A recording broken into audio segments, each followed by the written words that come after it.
Welcome to the DisabilityTelevision.com discussion series, hosted by Florida disability attorney Walter Rudolph Hnot III of the Disability Resolution Law Firm on completing important Social Security disability forms necessary to apply for disability benefits. Now, as always, there are no guarantees in life, but the more thorough and accurate you are in completing these important forms, the better your chances become of being awarded disability benefits. While you can always complete all the forms yourself, we at Disability Resolution are always available to assist you with this detailed process to ensure that all the necessary information is properly communicated to the SSA. I am attorney Walter R. Hnot III of Disability Resolution. I would like to cover completing the Social Security Administration Supplemental Anxiety Questionnaire form, being the document that Disability Determination Services uses to better understand your anxiety. First, consider whether you have a generalized anxiety disorder, obsessive-compulsive disorder, panic disorder, post-traumatic stress disorder, or a social anxiety/phobia. We can also talk a little bit later about mood-based disabilities. Okay, so let's break it down, but consider first how they must all be severe enough to keep you from working. And they have or will last more than 12 months, or be terminal, aka they'll kill you. Okay, let's talk about generalized anxiety.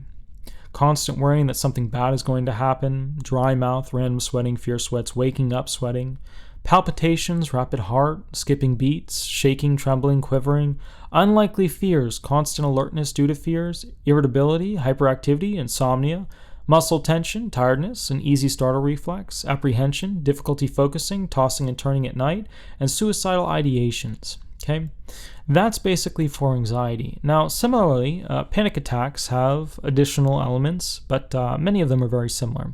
For example, panic attacks share basically that random sweating, fear sweats, waking up sweating, palpitations, rapid heart, skipping beats. But keep in mind, panic attacks are usually that sharp spike, okay? They're shorter, and they're usually more aggressive when it comes to you see red, you lose control, you can't remember things, okay?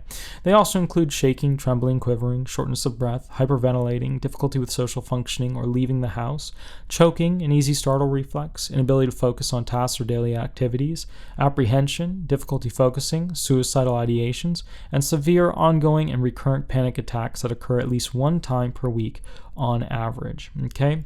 The next thing that I'm going to cover is the obsessive compulsive disorders. Basically, everybody knows this as OCD, being the continued, meaning constant, and or ongoing obsessive or compulsive behavior that causes significant distress that is unwanted.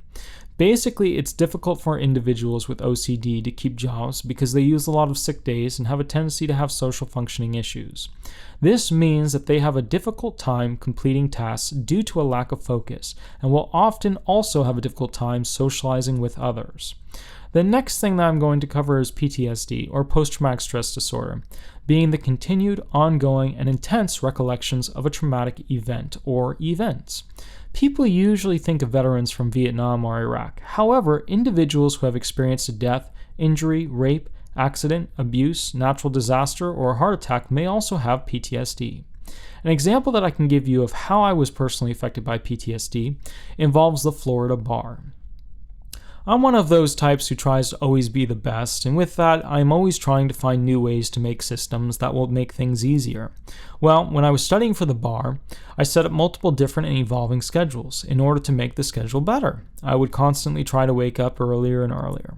Upon taking the bar and going through what ended up being a once-and-done wonderful experience, I could no longer sleep on the right side of my bed without waking up early to study, or waking up in a cold sweat and thinking that the exam was in 2 days.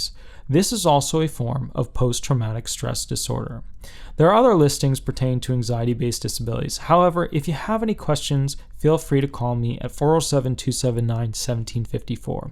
Now, this is kind of a quick little fast version through some of the things that you should be putting down if you have them, and they are the truth. You must always tell the truth. Remember that. For the Supplemental Anxiety Questionnaire. There are specific elements for anxiety and things like that in the listings. I haven't gone through them in detail today because I'm going to be doing a separate version of this account later. It's not going to be specific to the anxiety questionnaire. It's going to be more defining of each of these and things that you need to look for in your medical evidence and provide so that the SSA can find you disabled so long as you are disabled. Okay, so let's go through the questions now. Question 1 asks, when did you start having anxiety attacks? What they're looking for here is a timeline. This means you need to draw out in years when you started having anxiety attacks and what the triggering event was that pertains to that attack. It is also important to write in additional information as to what treatment was done during those years for the anxiety issues. It is okay for you to say birth for this question, as your parent or sibling may know more about your early anxiety issues than you in your current state. Okay? Question number 2 is, what was the date of your last anxiety attack? With this question, it's usually good to also put in details as to why you had your last anxiety attack. Additionally, it's advisable to talk about whether this was a small anxiety attack, whether it was a panic attack, came after a long spell of depression, or just came out of nowhere. Okay, question number 3 is, how many attacks have you experienced in the last 3 months? And also the last 6 months. It's a good idea to bifurcate the smaller attacks from the larger attacks. So for example, I've had 100 smaller panic attacks and around 40 larger anxiety attacks over the past 3 months. Also, if there are things in particular that recently happened to you to make the number of panic attacks jump during the last 3 months, make sure you write in that reasoning, okay? Question number 4 is, how long does each attack last? A lot of my claimants have this perplexed look on their face when they read this question. I understand that many of you do not use a stopwatch, and that even if my claimants did, they're certainly not looking for the perfect average amount. My suggestion is to write the shorter, mid-length, and longer average for your anxiety attacks. Give them more information. The SSA is looking to understand why you believe you are disabled. Question number 5 is, what appears to cause the attacks? Please be careful with this question. Make sure that you put in the original cause, the daily routine issue that enhanced your stress, and any unique things that are going on in your life that pushed you over the edge. Question number 6 is, what makes the attacks worse? Please also be careful with this question as well. This can include the time of day. If it is raining or you just woke up on the wrong side of the bed. There are unlimited things as to what could make the attacks worse. And when I say unlimited, I truly mean it. I mean anything and everything. Write them out and leave out nothing. You must always tell the truth. Don't worry about hurting a family member by saying that they caused you anxiety or they caused a particular panic attack. You need to get the truth out there in an accurate and truthful manner. And also, put new information in, as the SSA can send you this form after every appeal. It's always best to create a consistent wording between this form and the 3441 appeal form. Question number 7 is, what relieves symptoms? This can include anything and everything, being medications, breathing exercises, locking yourself in a room, eating cereal, or watching Harry Potter movies. Many people pace, talk to themselves, and yada yada, okay? Basically, all of this information needs to go into this question. Question number 8 is, in your own words, giving as many details as possible, describe what happens during an attack, including what kinds of thoughts you have and what this makes you do. Please remember the list from above, being symptoms such as constant worrying that something bad is going to happen, dry mouth, sweating, palpitations, shaking, quivering, irritability, hyperactivity, insomnia, muscle tension, tiredness. The list goes on and on. Also, do not forget to describe what happens before and after your anxiety attack. Talk about who you were talking to, what happened at work, and what thoughts, no matter how disturbing they are, were entering and exiting your mind during the anxiety attack. Okay? I always tell my claimants it is absolutely important for you to create a diary. Why? When we go in to basically supply evidence into, the hearing with the administrative law judge, there's all kinds of evidence that can be submitted. A diary is one form of those types of evidence. Okay? It'll provide a direct showing, a timeline, if you will, of the events that cause you more stress or the events that calm you down. Okay? This will help the judge better understand where you're coming from. And if there's a medical expert there, it may actually help the medical expert better understand what's going on with your life. Okay? Question number 9 is, how do these attacks affect your ability to function?